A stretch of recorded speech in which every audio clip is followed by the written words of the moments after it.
সুপ্রভাত, একটা নতুন সকাল। আর আজকে একটা নতুন মাইলস্টোন পার করলাম। যেমনটা এখানে কিলোমিটার বোর্ডে দেখতে পাচ্ছেন 2.9।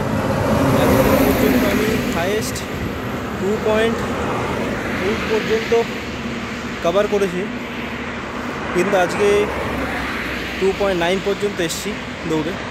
আর যেমনটা দেখতে পাচ্ছেন একটু দূরেই দেখা যাচ্ছে যে 3 কিলোমিটারের বোর্ড। তো আমি চাইলে ওখানে অবধি যেতে পারতাম, বাট আমি ভাবলাম যে একদিনে 200 কিলোমিটার বেশি কভার করে, কারণ কালকেও সেম কনসিস্টেন্সিটা রাখতে হবে। এটা খুব জরুরি যে আমি একদিন স্ট্যামিনা পাচ্ছি বলে বেশি দৌড়ে নেব আর পরের দিন আবার কম করে দেবো, এটা হওয়া উচিত নয়।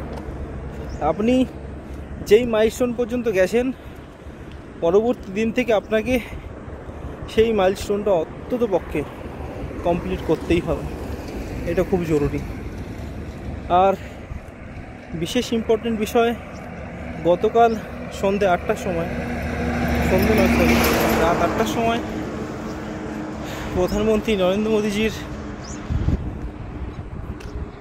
নেশনের উদ্দেশ্যে ভাষণ ছিল 22 মিনিটের, এবং তিনি তার মধ্যে আমাদের 3 বাহিনীকেই অত্যন্ত সাধুবাদ জানিয়েছেন। এবং আমাদের সেনা, সেটা মিলিটারি আর্ম ফোর্স হোক কিংবা নেভি হোক কিংবা এয়ারফোর্স হোক, সবাই বিশ্ব দেখেছে যে আমাদের 3টে বাহিনী সব দিক থেকে সক্ষম, যে কোনো লড়াইয়ের যোগ্য জবাব দিতে। সেটা সবাই দেখেছে। আর পাকিস্তানের ডিজিএমও যেমন যুদ্ধবিরামের জন্য কল করেছিলেন ভারতের ডিজিএমওকে, এবং আপৎকালীনভাবে যুদ্ধবিরাম ঘোষণা করা হয়েছে। কিন্তু প্রধানমন্ত্রীর বক্তব্য অনুসারে আমরা পাকিস্তানের প্রত্যেকটা পদক্ষেপের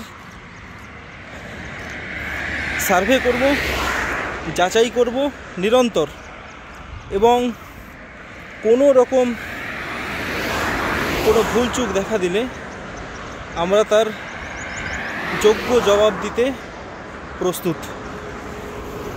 সমস্ত সেনাবাহিনীকে অসংখ্য ধন্যবাদ যে তারা যেভাবে সর্বসাধারণ মানুষকে, ভারতবর্ষের প্রত্যেকটা মানুষকে, 140 কোটি ভারতবাসীকে যেভাবে আগলে রেখেছেন, সেটা বর্ডার সিকিউরিটি ফোর্স হোক, সিআরপিএফ হোক, নৌজওয়ান হোক, বায়ুসেনা হোক, প্রত্যেককেই ধন্যবাদ বা কুর্নিশ না জানিয়ে পারছি না।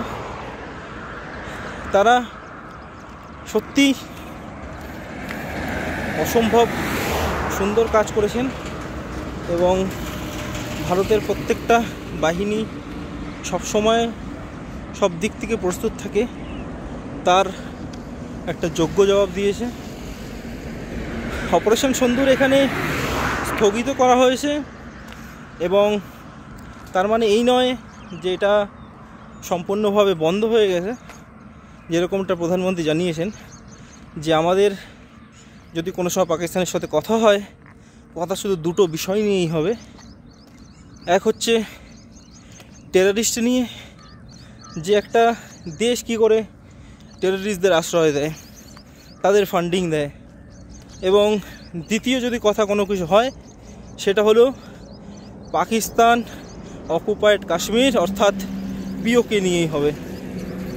তো সমস্ত সেনাবাহিনীকে আবার ধন্যবাদ আর সাধুবাদ দিয়ে উনি ওনার বক্তব্যটাকে শেষ করেছিলেন।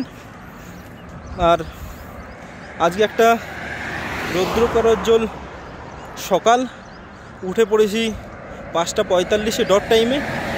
আজকাল দেখতে পাচ্ছি অ্যালার্ম বাজার আগেই আমার ঘুম ঠিক অন দ্য টাইমেই ভেঙে যাচ্ছে নিজে থেকেই। আগে যেমন 5:45 অ্যালার্ম দেওয়া ছিল, 5:35 আমার আগে একবার ঘুম ভেঙে গেছে। মোবাইলটা হাতে নিয়ে দেখলাম যে না, এখন 10 মিনিট টাইম আছে, তাই 10 মিনিট এদিক ওদিক করে অ্যালার্ম বাজার পরে তৎক্ষণাৎ উঠে পড়লাম। কারণ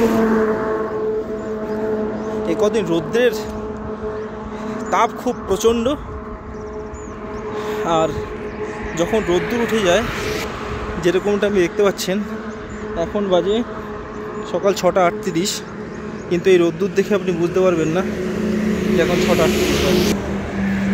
তো যদি দেরি করে রুম থেকে বেরোই, সেক্ষেত্রে জগিংয়ের জন্য এনার্জিটা ঠিক পাওয়া যায় না। সকাল সকাল ওয়েদার একটু ভালো থাকলে জগিংটা করতে ভালো লাগে। তাও রোদ্দুরটা অনেকটাই উঠে গেছে, এবং এখান থেকে ফিরতে অন অ্যান অ্যাভারেজ 7:30টার মধ্যে আমি রুমে এন্ট্রি করে যাই, এবং তারপরে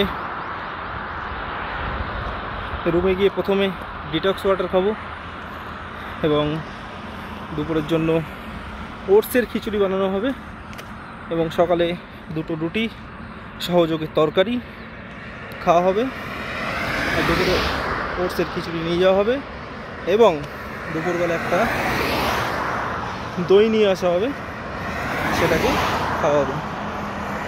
বিকালের জন্য থাকছে, সন্ধ্যা স্ন্যাক্সে থাকছে ছোলা ভেজানো, এবং রাতের ডিনারে আবার 2টো রুটি সহযোগে তরকারি। এই ওভারঅল এটাই আমার বেশিরভাগ সময়ের মেনু। বেশিরভাগ কি, মানে গত জবের থেকে আসছি এই সেম মেনু অনুসরণ করছি। আর একটু আগে গিয়ে আমার একটা রেস্ট এরিয়ার মতন জায়গা আছে, যেখানে গিয়ে আমরা একটু হাত পা ছুরি, একটু হাত পা চালাই, এবং সেখান থেকে হেঁটে আবার রুমের উদ্দেশ্যে রওনা দেবো। ততক্ষণ পর্যন্ত ভালো থাকবেন। নতুন কোনো খবর থাকলে অবশ্যই আপনাদের সাথে শেয়ার করব। ততক্ষণের জন্য টাটা, গুড বাই।